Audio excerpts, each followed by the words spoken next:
घर आए रंग रेज को दीनी,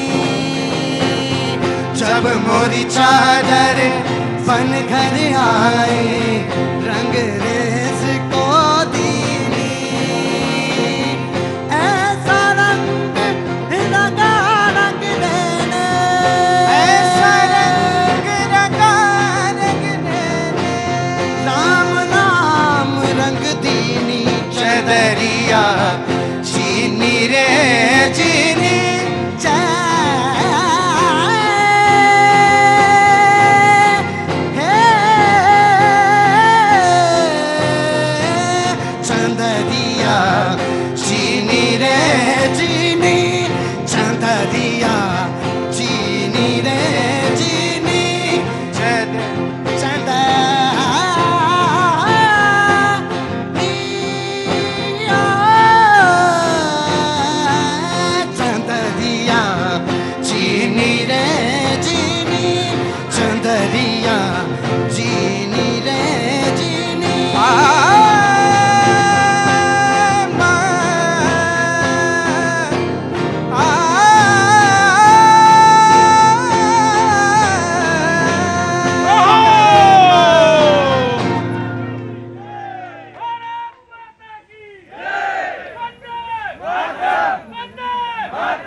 बहुत बहुत शुक्रिया, थैंक यू सो मच। एक बार और गाता तो झीनी झीनी शुरू हो जाता। हाँ जी, इतना बढ़िया गा रहा था है। हमसे एक बार और गा दे, झीनी झीनी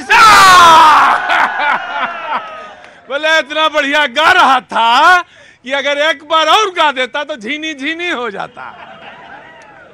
म्यूजिक में वो तासीर है, म्यूजिक के अंदर वो क्षमता है कि वो बरसा भी सकता है, वो आपको जला भी सकता है और आपको वो शांत भी कर सकता है। उम्मीद है कि आप सारे लोग शांत तो होंगे और सारे लोग जो यहाँ पे मौजूद हैं उन सबका बहुत बहुत शुक्रिया, थैंक यू सो मच। मेरी जगह आज थोड़ा बदल गई, मैं उधर पिछले कई वर्षों से उधर ही करता हूँ, लेकिन आज मुझे इस तरफ शो करने के लिए कहा गया। मैं भी बंधा हूँ, सारी चीज़ों से बंधा रहता हूँ।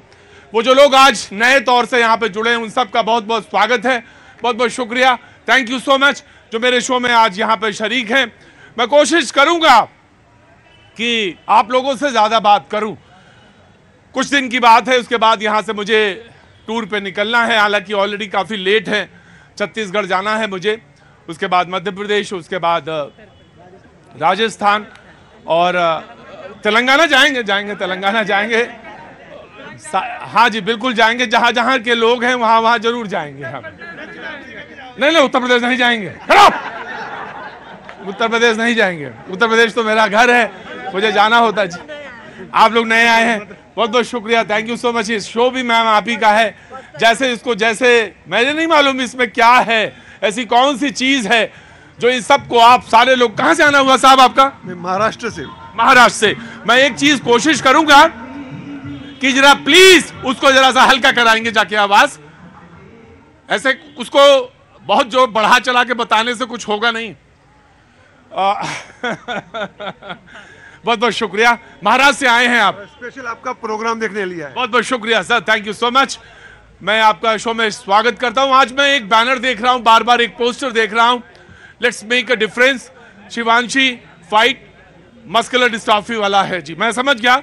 और उसके बैनर्स पोस्टर्स लेके लोग प्लीज एक जगह सेटल हो जाइए तो जो सो दैट कि मैं बात कर सकूं, क्योंकि लगातार मैं देख रहा हूं कौन इसमें बात करने के लिए आगे आएगा मेरे पास। आप आएंगे? क्या नाम है आपका सर? जी मेरा नाम आकाश मिश्रा है। आकाश जी, कितने बड़े हैं, क्या उम्र है इनकी, शिवांशी की? ये 16 महीने की मेरी बेटी है। 16 महीने की, और मसल डिस्ट्रॉफी? हाँ, स्पाइनल मस्कुलर एट्रोफी है इसको, जी टाइप 2 में कैटेगराइज किया। टाइप 2 कैटेगरी में। और क्राउड फंडिंग करना चाहते हैं आप? जी हम क्राउड कलेक्ट हुआ है? जी अभी तक हमने 1.5 करोड़ तक कलेक्ट किया है। 1.5 करोड़ रुपए कलेक्ट किया है। मुझे लगता है 16.5 या 17 के आसपास आपको कलेक्ट करना होगा, 17.5-16 करोड़ के आसपास कलेक्ट होना है। मेरे शो में पहले भी लोग आते रहे हैं और यही शो, ये जो आपका विश्वास है और ये विश्वास ही काम करता है। ईश्वर इनको शतायु करे, शिवांशी को। यहां मौजूद है क्या? ओह जय हो। हमारे यहां तो नव दुर्गा की पूजा होती है और आज दूसरा दिन है। माँ भगवती इनको खूब लंबी आयु दे, परिवार में खुशियां आए, खूब आनंद आए। लेकिन एक जरिया है जो आप कर सकते हैं। मैं चाहूंगा जरूर आप जितने लोग, और मुझसे अक्सर लोग पूछते हैं कि कभी कभी आप कुछ कहते कहते कुछ कह जाते हैं। जो मैं कुछ कहते कहते कह जाता हूं वो यही है कि जिसको कन्या खिलानी हो, नवरात्रि है ना साहब, हमारे यहाँ तो कन्या खिलाई जाती है अष्टमी को, नवमी में। सारी चीजों से निकला हूं, इसी परंपरा से बड़ा रचा बसा हूं। जिसको कन्या खिलानी हो वो आगे बढ़े, और इससे बढ़िया कोई पुनीत कार्य हो ही नहीं सकता कि किसी को जीवन दान देना, इससे बड़ा कोई काम नहीं है। प्लीज जितना हो सके, जितना कर सके प्लीज करिए। और मेरे शो में आप आए हैं, आपको एक दो बार और आना पड़ेगा।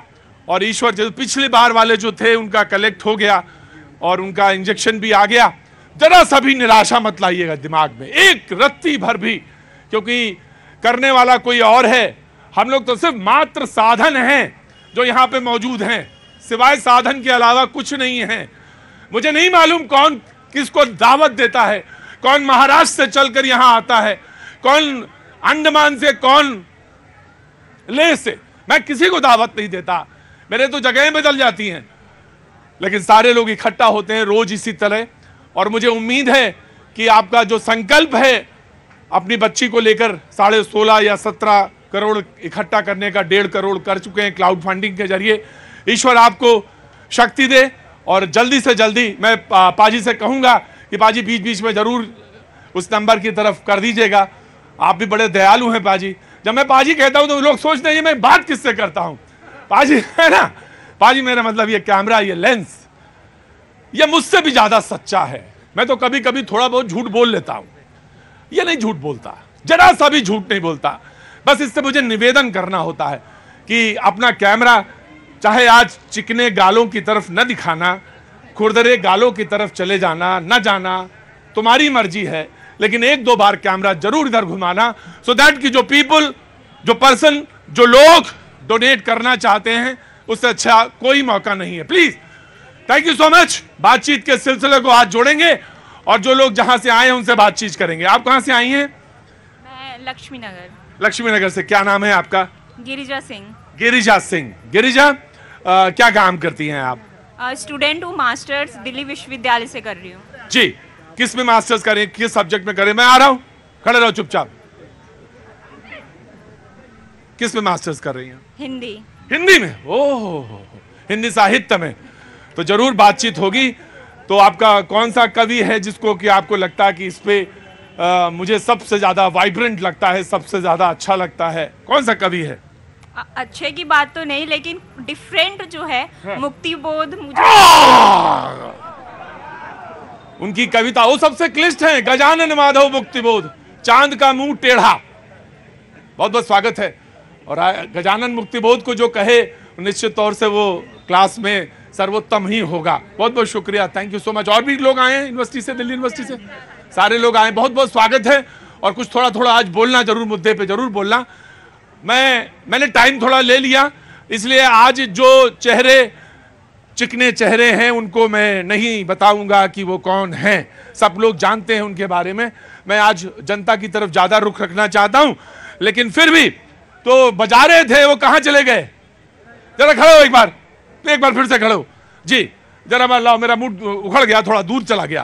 तो क्या बजा रहे थे? चदरिया बजा दो एक बार फिर से। चंदरिया जीनी रे जीनी, चंदरिया जीनी रे जीनी, है राम नाम रस बीनी, चंदरिया जीनी रे जीनी, है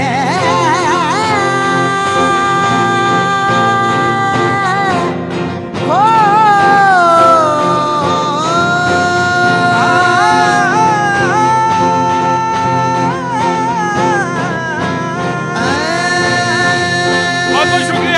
थैंक यू सो मच करण, बहुत बहुत शुक्रिया, थैंक यू सो मच। निराश नहीं होते, हमेशा सोचना चाहिए कि अच्छे से अच्छा, अच्छे से और अच्छा कैसे करा जाए।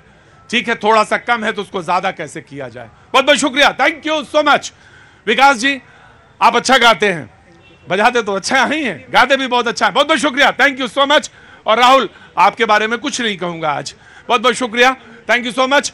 तो बातचीत का सिलसिला यूं कुछ शुरू हुआ कि राहुल गांधी जी ने कहा कि बीजेपी प्रधानमंत्री को इजराइल के बारे में बोलने का टाइम है, वक्त है, लेकिन मणिपुर के बारे में या मणिपुर जाने का कोई वक्त नहीं है। बहस का एक सिरा यहां शुरू कर रहा हूं, लेकिन सारे सिरे आपके पास हैं, आपके पास आपके अपने मुद्दे हैं। जब चाहेंगे, जैसे चाहेंगे, आपका मुद्दा सामने मेरे होगा। जी, सबसे पहले कांग्रेस। प्रतीक जी, मैं सबसे पहले तो आपके चैनल के माध्यम से एक इशू है उसको उठाना चाहती हूँ कि देखिए, देश के प्रधानमंत्री ने जो कि देश की सेना का दुरुपयोग कर रहे हैं, उनका ये कहना है कि आज 9 शहरों के अंदर सेल्फी पॉइंट बनाए जाए जिसमें मोदी सरकार की, खासकर मोदी जी का चेहरा हो और मोदी सरकार को उनकी स्कीम्स को प्रमोट किया जाए। मैं ये पूछना चाहती हूँ कि ये भारत के अंदर ऐसा कब हुआ कि सेना का राजनीतिकरण हुआ? आज से पहले आप देखेंगे कि कभी भी सेना का राजनीतिकरण नहीं हुआ इस देश में, आंतरिक राजनीति का कभी भी सेना हिस्सा नहीं हुई। और आपके चैनल के माध्यम से मैं देश की राष्ट्रपति, जो कि सर्वोच्च कमांडर की हेड है, राष्ट्रीय अध्यक्ष है, मैं उनसे कहना चाहती हूँ कि इस विषय पर संज्ञान ले, क्योंकि अगर चुनाव तो हम लोग भी तो ठीक है, ये पॉइंट आपने रेज किया, BJP will respond on this. And the second point. जी, सेकंड पॉइंट ये है कि जिस तरीके से राहुल जी ने कहा, बिल्कुल, क्योंकि देखिए मणिपुर पर तो आज तक वो दौरे पर नहीं गए, लेकिन वो चुनाव प्रचार में हर जगह जा रहे हैं। उनको इजराइल की इतनी टेंशन हो रही है, लेकिन इन्हीं अपने ही देश के अंदर मणिपुर के लोग नहीं दिख रहे हैं। ये गंभीर विषय है कि जहां देश के प्रधानमंत्री को विश्वास किया मणिपुर की जनता ने और वहां पर राहुल जी गए, लेकिन देश के प्रधानमंत्री क्यों नहीं जा रहे? कहां से आना हुआ? Chhattisgarh. Very glad to see you. Very nice. मैंने सुना है आप छत्तीसगढ़ आ रहे हैं। हाँ हाँ, बेहद खुशी होगी, आपका स्वागत है। आप कहाँ से? छत्तीसगढ़ से ही हैं? मैं basically born and bought up in Chhattisgarh, but मैं भी जर्नलिस्ट हूँ, लंदन से पढ़ा। Settled in London? No, Chhattisgarh. Chhattisgarh back. कितने साल हो गए लंदन आपको? मैं अराउंड 12 ईयर्स वहाँ। मतलब ये तो याद है ना, सबसे बढ़िया छत्तीसगढ़िया की, वो भी भूल गए। उसने कहा जिसको मुक्तिबोध जी को उस राज्य से मैं हूँ। इंटेलिजेंट आदमी है, पढ़े लिखे आदमी है, हाथ में कैमरा है, चुनाव का वक्त है, चुनाव का मौसम है, एंड ही इज कवरिंग। बहुत अच्छी बात है। मैं बहुत जल्दी छत्तीसगढ़ में आपसे मिलूंगा, मैं ब्रेक में आपसे बात करता हूं। जी, रिस्पॉन्ड करना चाहते हैं, आगे आइए। जी, धन्यवाद प्रतीक जी। मैं डिफेंस वाले पॉइंट पे आपसे क्लैरिफिकेशन। जी, धन्यवाद प्रतीक जी। पहले पूरे देश को भारत माता की जय और वंदे मातरम। अभी मेरी बहन बोल रही थी कि राहुल गांधी जी मणिपुर गए। अरे मेरी बहन, वो मणिपुर नहीं मिजोरम गए। अभी उन्होंने वहां पर एक मार्च को लीड किया, और मैं ये मानता हूं कि 1966 में जो भारतीय एयरफोर्स ने इंदिरा गांधी जी के कहने पर मिजोरम में बम वर्षा की थी, भैया उसके लिए तो माफी मांग लेते पहले वहां जाके मिजोरम में। वहां अपने देश के नागरिकों पे हमारी सेना से बम बरसाने वाली पार्टी के नेता क्या बात करेंगे? दूसरी चीज, ये बात कह रहे थे मणिपुर की, तो मैं एक शब्द बोलना चाहता हूं कि भैया मणिपुर में तो देश की जो गृह मंत्री हैं वो वहां गए, 3 दिन लगा के आए, साथ में वहां पर सीबीआई भी है, फौज भी है। लेकिन मैं पूछना चाहता हूं कांग्रेस से कि भैया हमास के समर्थन में, आतंकवादियों के समर्थन में आप सरकार है, डबल इंजन की सरकार है, डबल इंजन की सरकार है, कुछ नहीं कर पाए, मणिपुर संभाल नहीं पा रहे, देश संभालने की बात।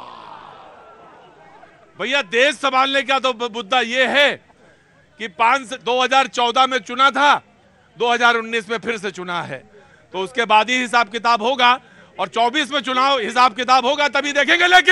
लेकिन आपको एक बात बता दें, वो वहां गए थे, वो फैक्ट एंड फिगर अभी हुआ है। जी, आपका सबसे पहले प्रतीक जी, आपको और सारी जनता को नवरात्रों की बहुत बहुत बधाई जी, क्योंकि नवरात्रों का दिन चल रहा है। माता रानी सब पर आशीर्वाद बनाए रखे, सभी पर प्यार बनाए रखे, हम भी चाहते हैं। लेकिन बात कर रहे हैं कि राहुल गांधी जी मणिपुर नहीं, आपके चैनलों पर चला था राहुल गांधी जी मणिपुर का है। अरे आप सुन लीजिए, देश के प्रधानमंत्री जी को बाहर के देशों की चिंता है, अपने देश की चिंता कर ले। कल भी एक महिला पुरस्कार, मणिपुर की महिला जिसने कहा मैं अपने पुरस्कार प्रधानमंत्री जी को वापस करती हूं। आज भी पेपरों के अंदर आया पड़ा है कि हम वापस करते हैं। अरे मणिपुर के अंदर महिलाओं के ऊपर अत्याचार हो रहा है और आप उस बात को समझ नहीं दे रहे। मेरे भाई अभी आपने बोल दिया, राहुल गांधी जी ने कहा प्रधानमंत्री जी को मणिपुर के बारे में बोल नहीं पाए। संसद में राहुल गांधी जी प्रधानमंत्री जी बोले, राहुल गांधी जी उनकी विपक्षी सारी पार्टियां बाहर निकल के चली गई। सुनिए, दूसरी बात मैं आज राहुल गांधी जी से पूछना चाहता हूं कि राहुल गांधी जी आप मणिपुर कहते हो, राजस्थान पर आप नहीं देखते। उसके बाद मैं एक बात कहना चाहता हूं, राहुल गांधी जी ने आज तक इस बात का जवाब नहीं दिया कि उनकी सहयोगी दल की पार्टी डीएमके ने सनातन धर्म को खत्म करने की बात की। राहुल गांधी जी आज तक उस पर जवाब नहीं दे पाए। और मैं यह बात पूछना चाहता हूं राहुल गांधी जी से, राहुल गांधी जी आपकी सरकार में आपके चहुते लोगों ने, आप ही के नेता ने कश्मीर में कत्लेआम करवाया, तब राहुल गांधी आज तक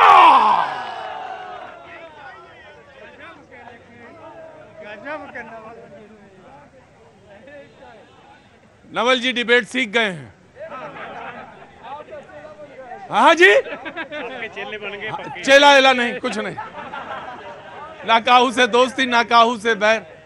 वो डिबेट सीख गए हैं और जो डिबेट सीख जाता मुझे डर लगने लगता फिर कहीं वो भागने ना लगे हुए, तो ये डर लगता है। लेकिन हाँ, वो स्टीयरिंग व्हील पे अब बैठना जानते हैं और मुद्दे को बहुत धीरे से सफाई से लेफ्ट और राइट करके वो निकाल ले गए और उन्होंने मुद्दा वहां खड़ा कर दिया जाके कि अब बाकी लोगों को उसी का जवाब देना होगा। ये होती है डिबेट की एक कलाकारी। जी जनाब आली बोलिए। बेचारे सुबह सुबह व्हाट्सएप से पढ़ लिए, सुन लीजिए, कश्मीर में जब पंडितों को बाहर किया गया तो भाजपा की सरकार थी देश में। ओहो, कहाँ व्हाट्सएप से पढ़ के आगे कौन जवाब देगा? अरे तो कौन सा था उनके? विपक्ष में थी कांग्रेस उस समय, विपक्ष में थे कांग्रेस उस समय।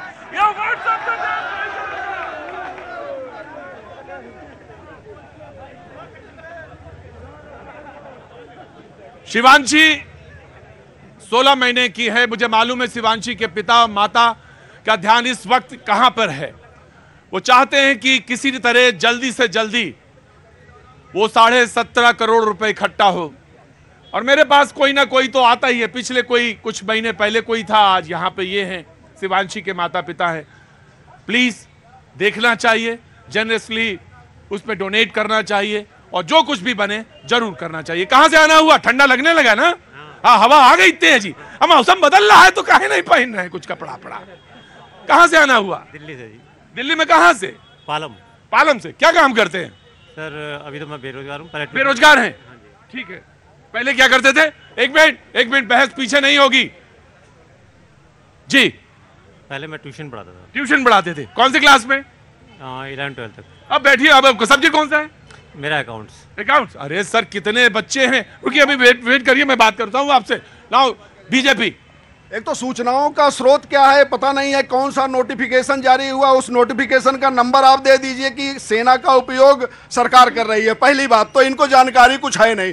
दूसरी बात मणिपुर की, अविश्वास प्रस्ताव किसने लाया? कांग्रेस ने लाया। किस लिए लाया? मणिपुर पर प्रधानमंत्री बोले। प्रधानमंत्री जब बोलने आए तो राहुल गांधी लूडो खेलने चले गए बाहर। तो ये स्थिति है इनकी। बहस करेंगे नहीं, संसद में बात करेंगे नहीं। अरे विकास के मुद्दों पर बात करिए। राजस्थान में आपने क्या किया ये बात करिए। मध्य प्रदेश में आपने क्या किया? आपकी सरकार थी तो आपने कितने किलोमीटर रोज हाईवे बनाए? आपका आंकड़ा है कि 2 किलोमीटर रोज हाईवे बनता था, आज 40 किलोमीटर रोज हाईवे बनता है। आप इंदिरापुरम से आप निकलिए, इंदिरापुरम से लेकर मेरठ तक आपको पता चल जाएगा विकास क्या है। भाजपा सिर्फ एक लक्ष्य जानती है कि अमृत चल रहा है, 2047 में भारत को विकसित बनाना है। इस उद्देश्य के साथ आगे बढ़ रहे हैं। आप अपना रोना रोते रहिए, राहुल को संभालिए। देश संभल चुका है, जनता संभल चुकी है। जी बिल्कुल, मैं आपको दूंगा, लेकिन इनसे मैंने पूछा नहीं था, इसलिए बिल्कुल वक्त बनता है। जी जनाब कादिर भाई। 250 करोड़ में 1 किलोमीटर सड़क बना रहे लोग। अरे भ्रष्टाचार की जांच नहीं करना तो सबसे बड़ा भ्रष्टाचार है। ये क्या कर रहे हैं कि कई किलोमीटर सड़क बना रहे हैं? देश का क्या हुआ? 14 से पहले 28% जनता से जीएसटी नहीं ली जाती थी। दूध मक्खन ब्रेड पर जीएसटी नहीं ली जाती थी। क्या हालत कर दिया है? गांव जाके देखिए, लोग तड़प तड़प के मर रहे हैं दवा के बगैर। सड़क पर गड्ढों से लोग मर रहे हैं और एक्सीडेंट में लोग मर रहे हैं और झूठ पे झूठ।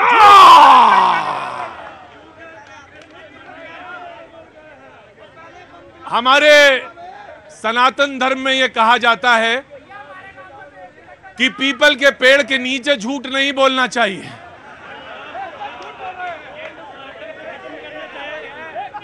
और जो मैं आ रहा हूं, इसलिए मैं अपनी डिबेट पीपल पेड़ के नीचे नहीं करता, वो वहां करता हूं। पीपल के पेड़ के नीचे झूठ नहीं बोला जाता, और शाम के वक्त तो बिल्कुल झूठ नहीं बोला जाता। और अगर पीपल के पेड़ के नीचे झूठ बोल दिया एक बार, तो मैं सवाल पूछता हूं, कह रहा आपको तो ईश्वर बहुत बढ़िया करे, मैं आपसे जब आपकी सरकार बनेगी तो आप सारी जीएसटी हटा देंगे? मैं एक सीधा सवाल पूछ रहा हूं आपसे। हाँ, बिल्कुल हटा। और मैं ये आपसे कहना मैं पहले पूछ रहा था, ये जीएसटी तो कांग्रेस के समय का प्रपोजल है। अरे लाया कौन? 28% का प्रपोजल नहीं था, 2% का। अरे तो भाई सब में स्लैब है ना भाई, स्लैब है ना। अरे फजल भाई देखो, एक बात बताऊं, या तो पढ़े लिखों की तरह डिबेट करो, और या तो फिर पीपल के पेड़ के नीचे जैसे सब बैठे हैं वैसे हम भी बैठ जाते हैं। नहीं, एक मिनट रुको, पीपल का पेड़ इनकी यही जीएसटी लागू नहीं किया था, लेकिन भाई प्रपोजल कांग्रेस का ही है ना। बिल्कुल है, सारे लोगों ने इस पे मोहर लगाई, काउंसिल है ना, जो तो आप खत्म कर देंगे। बिल्कुल। अरे सुनिए ना बस, तो वेरी गुड, इससे बढ़िया कोई। आप चुनाव जीत रहे हैं, अरे आप चुनाव जीत रहे हैं, इधर आइए। राहुल गांधी ने कहा है कि गब्बर सिंह टैक्स खत्म करेंगे, जीएसटी का बिल्कुल कहा। वेरी गुड जी जी। आप कह रहे हैं 2014 से पहले जीएसटी नहीं था। अरे भाई, जीएसटी लाए ही नरेंद्र मोदी है, और वो जीएसटी का मॉडल है जो पूरा विश्व अपना रहा है, उसको मोदी जी लेकर के आए। और जीएसटी में जो कैलकुलेशन होता है, इनको नहीं पता होगा, जीएसटी काउंसिल होता है जिसमें सभी मुख्यमंत्री बैठते हैं। डिसेंट्रलाइजेशन ऑफ पावर इसी को कहा जाता है, जिसको नीति आयोग। और इसका एक बात बता दें, जो काउंसिल के चेयरमैन थे सबसे पहले वाले, वो वेस्ट बंगाल के ही थे, केवल के वित्त मंत्री थे। मैं आ ही रहा था। दूसरा, कांग्रेस के प्रवक्ता ने कहा कि एक सरकार के योजनाओं पर सेल्फी पॉइंट बनाए जा रहे हैं, सेना का अपमान हो गया। सेना और सरकार को अलग आप कैसे कर सकती हैं? क्या सेना और सरकार पार्ट नहीं है? एक बहुत लॉजिकल, आप प्रोफेसर हैं, आप पढ़ाती हैं पॉलिटिकल साइंस। सेना और सरकार पार्ट होता है देश का। वहां बीजेपी का अगर सिंबल होता तो आप आपत्ति कर सकती थी। सेना का सेल्फ और सरकार की योजनाएं, दोनों सेना और सरकार देश के लोकतंत्र का पार्ट है। रुकिए, कांग्रेस विल रिस्पॉन्ड। बिल्कुल, आपका बात अधिकार है। ये हमारे पड़ोसी मुल्क में भी यही हुआ था कि जब सेना का राजनीतिकरण होता है तो देश की हालत क्या हो जाते हैं। तो थोड़ा बहुत इन लोगों को भी देखना चाहिए कि सिर्फ सरकार की सेना नहीं है, वो सबकी सेना है, वो सारे 140 करोड़ की सेना है, देश की सेना है। नो, यू प्लीज लिसन, आपको सुनना पड़ेगा। देश की सेना है। अभी भाई साहब ने कहा अमृत काल में है। हाँ, हम अमृत काल में हैं। ग्लोबल हंगर इंडेक्स में 111वें स्थान पर है हम। कैसा देश है ये? जिस देश के अंदर लोग भूखे मर के सो रहे हैं, आधे लोग भूखे सो रहे हैं और लोग मर रहे हैं इसकी वजह से। 18% ये गंगा जल पे जीएसटी, ये हिंदुत्व की बात करते हैं। 18% गंगा जल पे जीएसटी, दूध दही पे जीएसटी, दही पर जीएसटी, सब चीजों पर जीएसटी। और फिर ये कहते हैं हमने तो जो नीतियां बनाई, आप हमारे राजस्थान मॉडल को देखिए, 25 लाख जो है चिरंजीव योजना के तहत दे रहे हैं, और लगातार समाज कल्याणकारी योजनाएं दे रहे हैं जनता को। राहुल गांधी जी ने कहा कि ये जो जीएसटी आया उसकी वजह से एमएसएमई जो सेक्टर था वो बहुत प्रभावित हुआ, या बल्कि एकदम लुढ़क गया। बातचीत के सिलसिले को बिल्कुल एकदम बने रहिए हमारे साथ जी, बोलिए। देखिए प्रतीक जी, अभी मेरी बहन ने ना बहुत सारी बातें बताई राजस्थान के विषय में। उन्होंने बोला तो ये भी बता देती कि एनसीआरबी के आंकड़े में राजस्थान जो है बलात्कार में और महिला अपराध में नंबर 1 है। जिस मणिपुर के लिए आप चिल्ला रहे हैं, राजस्थान हो जाए, छत्तीसगढ़ हो जाए, पश्चिम बंगाल हो जाए, दिल्ली हो जाए, वहां तो आप चिल्लाते नहीं है, केवल एक स्पेसिफिक। दूसरी चीज, आज गृह मंत्री जी छत्तीसगढ़ गए, छत्तीसगढ़ के चुनाव चल रहे हैं। मैं पूछना चाहता हूं, छत्तीसगढ़ के घोटालों पे क्या कहेंगे? गोठान घोटाला, अरे भैया 40 लाख रुपए में एक गाय को चारा दे रहे हैं आप, वहां पर गोठान घोटाला हो गया। पीडीएस सिस्टम घोटाला, 1000 करोड़ रुपए से ज्यादा का राशन नरेंद्र मोदी ने भेजा, वो ये लोग खा गए। प्रतीक भाई, जब टाइम पे दवा नहीं मिलती है तो एक मिनट, मैं आया जी। प्रतीक, अरे रुको, अरे नमस्ते, कहाँ से आना हुआ? सर नजफगढ़ से आया हूँ, मैं नेत्रहीन हूँ। नेत्रहीन है, दिव्यांग है। मैं कैसे यहाँ तक कैसे? जहाँ से मैं एक बार और आया था, अंकित सर से भी मिला था मैंने। हाँ। तो मुझे मेरे डीटीसी वाले जो मैं उससे भाई रुको, आम वालों से बोलना चाहता हूँ कि इतना सब कुछ कर रहे, 1-2 नेत्रहीन की के पेंशन नहीं दे सक रहे हैं। अच्छा, तो मैं डीटीसी वाली की बात है ना? हाँ, पूरी डीटीसी में हम 2 नेत्रहीन हैं और दोनों को पेंशन नहीं मिल रही है। क्या नाम है आपका साहब? मेरा नाम खेमचंद है। खेमचंद जी, मैं बात करता हूँ आपसे, ब्रेक पे करता हूँ। प्लीज कंप्लीट जी। देखिए, ये है लोगों की दुख और दर्द, और ये जो भारतीय जनता पार्टी, ये भाई वो आम आदमी पार्टी के, सुनिए सुनिए सुनिए सुनिए, तुम्हारा घमंडिया गठबंधन का प्रतीक भाई, जब समय पे दवाई नहीं, एक मिनट सुनिए सुनिए, जब समय पे दवाई नहीं लेते हैं तो यही फिर असर होता है। आप भाई, जब समय पे दवाई नहीं लेते खड़े हो जाओ भैया, शांत बोल जाना। सुनिए, दूसरी चीज आपसे कह रहा हूँ, अभी कर्नाटक की जनता ने मुंहतोड़ जवाब दिया है, समझ में नहीं आया। फिर उसके बाद जो है हिमाचल की जनता ने मुंहतोड़ जवाब दिया है, समझ में नहीं आया। मध्य प्रदेश, राजस्थान, छत्तीसगढ़, मध्य प्रदेश में इनकी सरकार है और घोटाले की बात करते हैं तो व्यापम घोटाले पे सब सूंघ जाता है। और उसके बाद अभी मध्य प्रदेश के अंदर व्यापम घोटाले के ऊपर 2 अल्फाज नहीं निकलते। सुन लीजिए, पीछे खड़े होइए जाकर के, सुन लीजिए। नहीं, ये ठीक नहीं है। वो किसी कांग्रेस के नेताओं को पीछे अधिकारी बना दिया, उनके बच्चों को क्या कहेंगे, ये ज्ञान दे रहे खड़े होकर। आराम से, ऐसे नहीं। प्रतीक, 5 राज्यों के चुनाव, 3 राज्य के चुनाव के अंदर करारी हार भारतीय जनता पार्टी के सामने खड़ी है। और आपके चैनल के माध्यम से साफ कहना चाहता हूं कि देश की जनता का मोह भारतीय जनता पार्टी से खत्म हो चुका है। सर, ये हाँ, थोड़ा बैठ जाओ। ये कह रहे थे जिसकी जितने हिस्सेदारी उतनी उसकी भागीदारी। अरे भैया, 50% ओबीसी है, 139 से मात्र 144 आपने टिकट दिया, मात्र 39 ओबीसी को, और केवल 1 मुस्लिम को। क्यों मुसलमान को विधायक बनने के लायक नहीं समझती है कांग्रेस पार्टी? क्या मुसलमान को सिर्फ वोटर बनाना चाहते हो? क्या आप ओबीसी को 50% टिकट क्यों नहीं दिया? पूरे देश में ओबीसी का वोट लेना है, टिकट नहीं देना है, विधायक नहीं बनाना है, ये आपकी राजनीति है। ये इन्हीं की गोट थी जो इन्हीं की तरफ पाली गई, ये इन्हीं की गोट थी। कहां से आना हुआ साहब?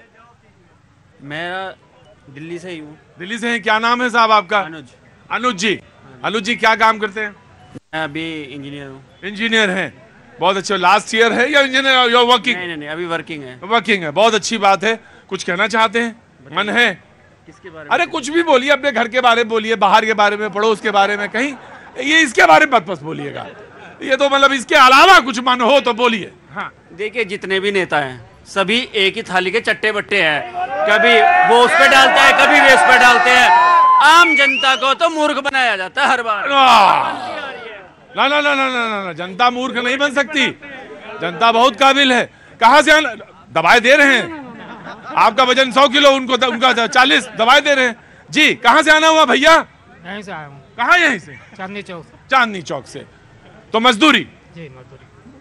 चेहरे पे लिखा होता, इबारत साफ होती है कि कहां से आ रहे हैं। पानी पूछा किसी ने? मिला था? हाँ, ठीक, बढ़िया। चाय पूछी? मिली? नहीं मिली? हाँ, तुम्हें तो जरूर नहीं मिली होगी। दूसरे का भी हिस्सा खा जाओ और उसके बाद ना मत पेट भरे तो कमीशन और ले लो। ये हेड़ा बन के पेड़ा खा रहे हैं। तो कुछ कहाँ के रहने वाले हैं? गोरखपुर। तो कितने बरस हो गए यहाँ दिल्ली में? 10 साल हो गए।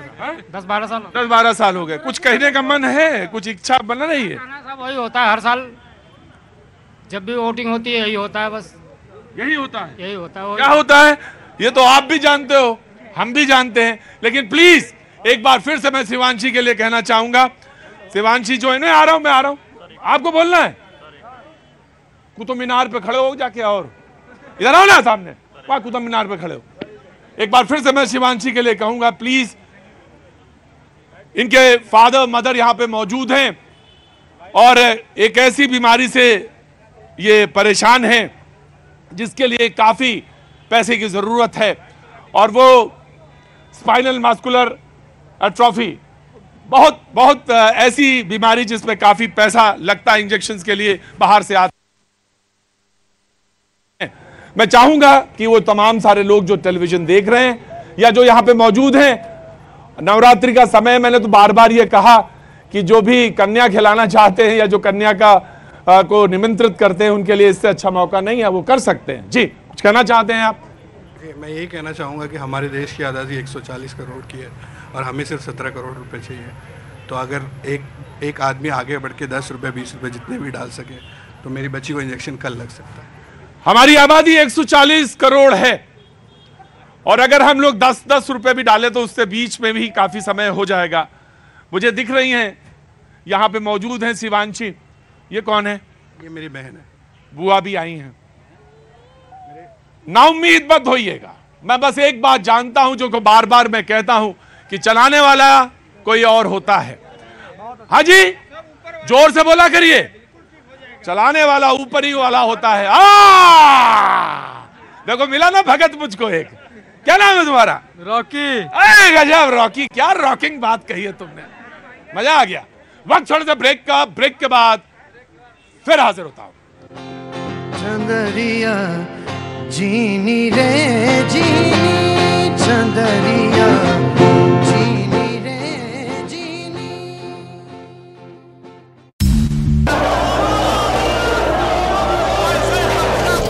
गाजा पट्टी के हालात इस वक्त ये हैं कि गाजा पट्टी के अंदर 35,000 फिलिस्तीनी सिर्फ एक अस्पताल अल शफा में शरण लिए हुए हैं और उन्हें उम्मीद है कि इजरायल यहां पर एयर बॉम्बिंग नहीं करेगा क्योंकि ये एक अस्पताल है। लेकिन अगर यहां भी हमास ने अपना अड्डा बना लिया तो फिर क्या होगा, ये इजरायल ही तय करेगा। फिलहाल यूक्रेन को बमबारी करके और मिसाइलों पर मिसाइलें बरसाकर लहूलुहान करने वाले पुतिन गाजा पट्टी के दर्द से तड़प रहे हैं। 7 अक्टूबर को जब इजरायल पर हमास ने आतंकवादी हमला किया था, करीब 48 घंटे तक पुतिन चुप्पी साधे रहे, उनका कोई बयान सामने नहीं आया। लेकिन हमले के 2 दिन बाद पुतिन ने बेहद रणनीतिक हमला करते हुए अमेरिका पर यह निशाना साधा कि अमेरिका की मिडिल ईस्ट पॉलिसी फेल हो गई है। К сожалению, мы видим резкое обострение ситуации на Ближнем Востоке.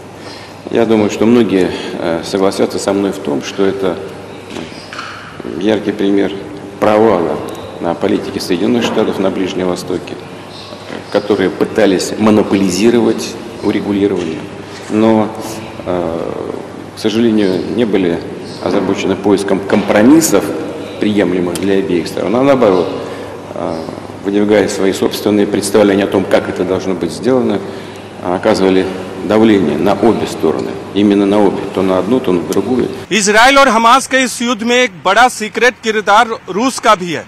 इजराइल और हमास के इस युद्ध से रूस को फायदा ही हुआ है। एक तरफ सऊदी अरब और इजराइल के बीच समझौता खटाई में पड़ गया है, तो दूसरी तरफ अरब के इस्लामिक देशों में अमेरिका के खिलाफ नफरत भड़क उठी है। लेबनान में हजारों लोग सड़कों पर उतरकर इजरायल के खिलाफ नारे लगा रहे हैं। जॉर्डन में 70,000 लोग अमान में उस वक्त सड़कों पर उतर आए जब अमेरिका के विदेश मंत्री एंटनी ब्लिंकन जॉर्डन में ही मौजूद थे।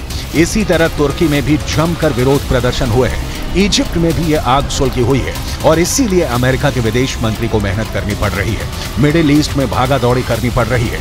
जॉर्डन, कतर, सऊदी अरब और संयुक्त अरब अमीरात के दौरे पर अमेरिका के विदेश मंत्री एंटनी ब्लिंकन जा चुके हैं और अब एक कदम आगे बढ़ाते हुए बेहद कूटनीतिक तरीके से पुतिन ने इजरायल पर निशाना साधते हुए कहा है कि इजरायल पर हमला हुआ है, हमला जरूर गलत है, लेकिन गाजा पट्टी पर अंधाधुंध बमबारी भी गलत है।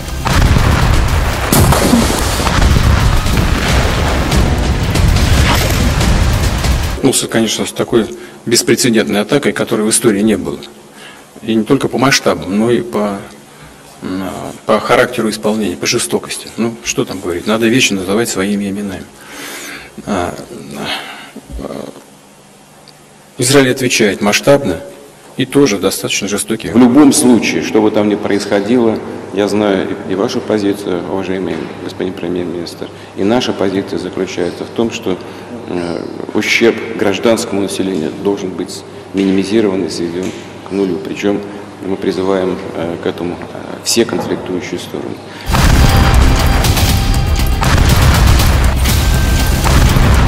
पुतिन ने गाजा पट्टी में जारी बमबारी और घेराबंदी की तुलना लेनिनग्राद की जंग से कर दी है। लेनिनग्राद का युद्ध बहुत क्रूर युद्ध था जो जर्मनी के हिटलर और रूस के स्टालिन के बीच हुआ था। लेनिनग्राद का युद्ध दूसरे विश्व युद्ध का सबसे अहम युद्ध था जिसमें 15 लाख लोगों की मौत का अनुमान है।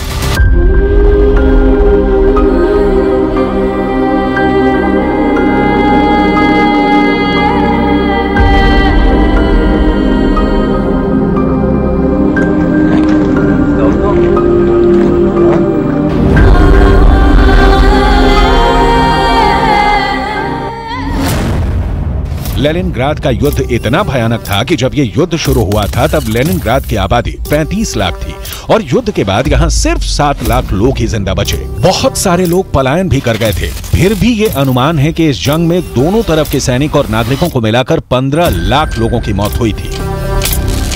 О том, что вот в отношении сектора Газа могут быть предприняты меры военного и невоенного характера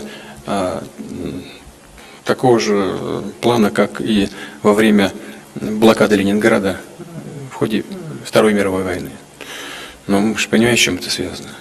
И, на мой взгляд, это неприемлемо. 2 с лишним миллиона человек там живет.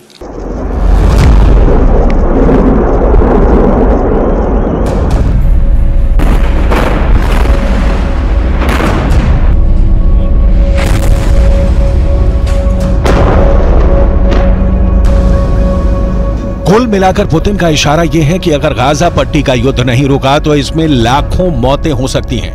यही वजह है कि पुतिन ने इजरायल के प्रधानमंत्री बेंजामिन नेतन्याहू को चेतावनी दी है कि गाजा में नागरिकों को कम से कम नुकसान पहुंचाया जाए।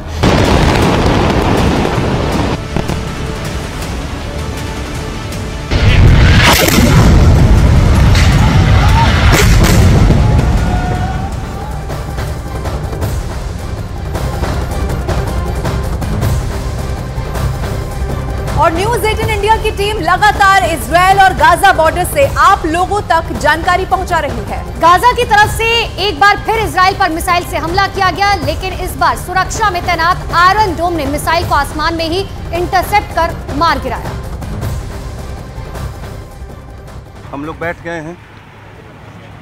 गए हैं ऊपर में। अभी मिसाइल अलर्ट आपने देखा होगा, एक के बाद एक मिसाइल गाजा की तरफ से जेरोत पे छोड़े गए और लगता है एक बार फिर आयरन डोम ने ज़्यादातर मिसाइल को मार गिरा। ऊपर आप धुआं देख सकते हैं पीछे में। इसी तरह से बॉर्डर एरिया में लगातार हम लोग इस वक्त जेरोत के पास हैं, वहाँ की तस्वीरें आपको दिखा रहे हैं। करम आपको ऊपर की तस्वीरें दिखा रहे हैं और अभी हमें अलर्ट रहने को कहा गया है और बार बार इसी तरह से ऊपर में इसी तरह की स्थिति बनी होती है। आपको बता दें कि हम लोग यहीं थे, अचानक से आयरन डोम से जो मिसाइल निकली, गाजा की तरफ से मिसाइल छोड़ा गया और फिर आयरन डोम ने उसे इंटरसेप्ट करके न्यूट्रलाइज किया। तो इस तरह से लगातार मिसाइल छोड़े जा रहे हैं और यहाँ आप देख सकते हैं हम लोग सब लोग अलर्ट पे हैं। अभी सारे लोग, इस तरह की स्थिति बीच बीच में बनती है बॉर्डर एरिया पे और अब लगता है कि वो जो अलर्ट था वो खत्म हो गया, क्योंकि आयरन डोम ने मिसाइल को इंटरसेप्ट करके गिरा दिया है और लगातार ये देख सकते हैं, ये जो आर्मी के जवान आपको दिख रहे हैं, जैसे ही अलर्ट हुआ ये लोग अपने पोजीशन पे लिए, खुद को भी सेफ किया और पोजीशन पे लिए और हर कोई इसी तरह से अपने आप को सेफ जोन में लेता है। बीच बीच में मिसाइल छोड़े जाते हैं, उसका अलर्ट होता है और हम लोग अपने आप को बचाते हुए आप तक हर वो रिपोर्ट पहुंचा रहे हैं जो भारत में आपको इजराइल और गाजा से जुड़ी खबर देखनी जरूरी है।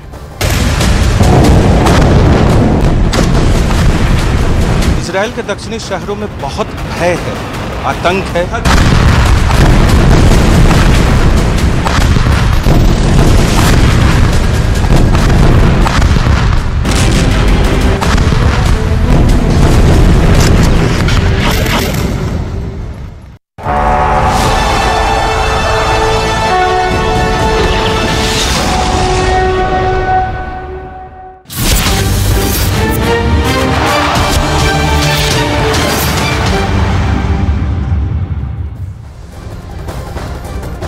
नमस्कार, आप देख रहे हैं देश का number 1 Hindi news channel news 18 India और मैं हूं आपके साथ अनुपमा झा। नमस्कार, आपके साथ हूं मैं लवीना राज। गाजा में इजराइल की बमबारी से 2500 से ज्यादा लोग मारे जा चुके हैं और इनमें करीब 800 बच्चे शामिल हैं।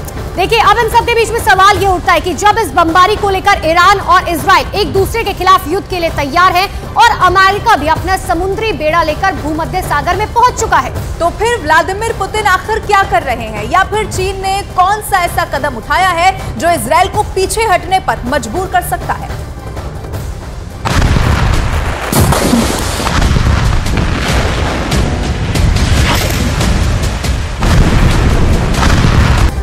नमस्कार, नमस्कार, बहुत स्वागत है आपका। आप देख रहे हैं न्यूज 18 इंडिया। आपके साथ हूं मैं लवीना राज। नमस्कार, मैं हूं आपके साथ शिवानी पांडे। और इस वक्त अमेरिका का एक और एयरक्राफ्ट कैरियर इजरायल की सपोर्ट के लिए रवाना हो चुका है। पहले जेराल्ड फोर्ड और अब आपको बता दें आइजनहोवर। अमेरिका का एक्शन ये बता रहा है कि वो ईरान और हिजबुल्लाह को हर हाल में रोकने वाला है। और अमेरिका ने अपना दूसरा एयरक्राफ्ट कैरियर तब भेजा है जब ईरान ने 2 टूक शब्दों में कहा है कि इजरायल ने गाजा पट्टी में हमले नहीं रोके तो वो युद्ध में उतरने के लिए तैयार है।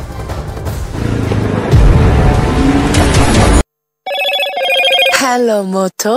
मोटोरोला भारत का सबसे अच्छा 5G स्मार्टफोन ब्रांड पेश करते हैं बड़ी खबर। जंग के बीच हमास को बड़े नुकसान का दावा। हमास के टॉप कमांडर और नेताओं को मार गिराने के बाद इजरायल की सेना ने जारी की तस्वीर।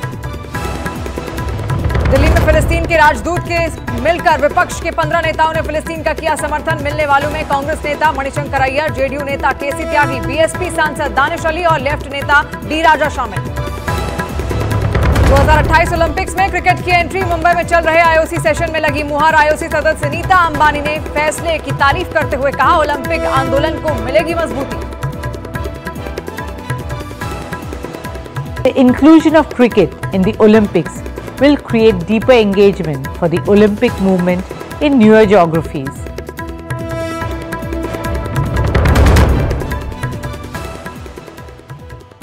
Bye.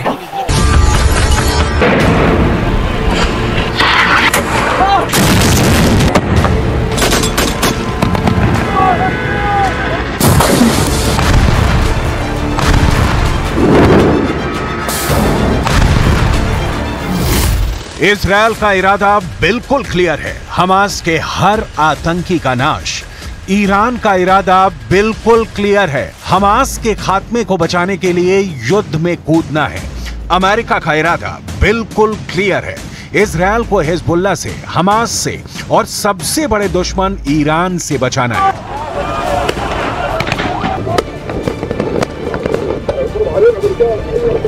मामला फंस गया है। इजरायल फिलिस्तीन युद्ध का फंदा अब ईरान और अमेरिका के गले में भी फंसता जा रहा है। अमेरिका ने अपना एक और एयरक्राफ्ट कैरियर भूमध्य सागर में उतार दिया है।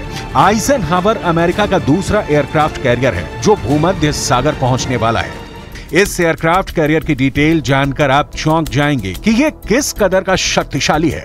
लेकिन इस एयरक्राफ्ट कैरियर की डिटेल में जाने से पहले जो बाइडेन के भेजे इस युद्धपोत के भूमध्य सागर में उतरने की टाइमिंग समझ लीजिए।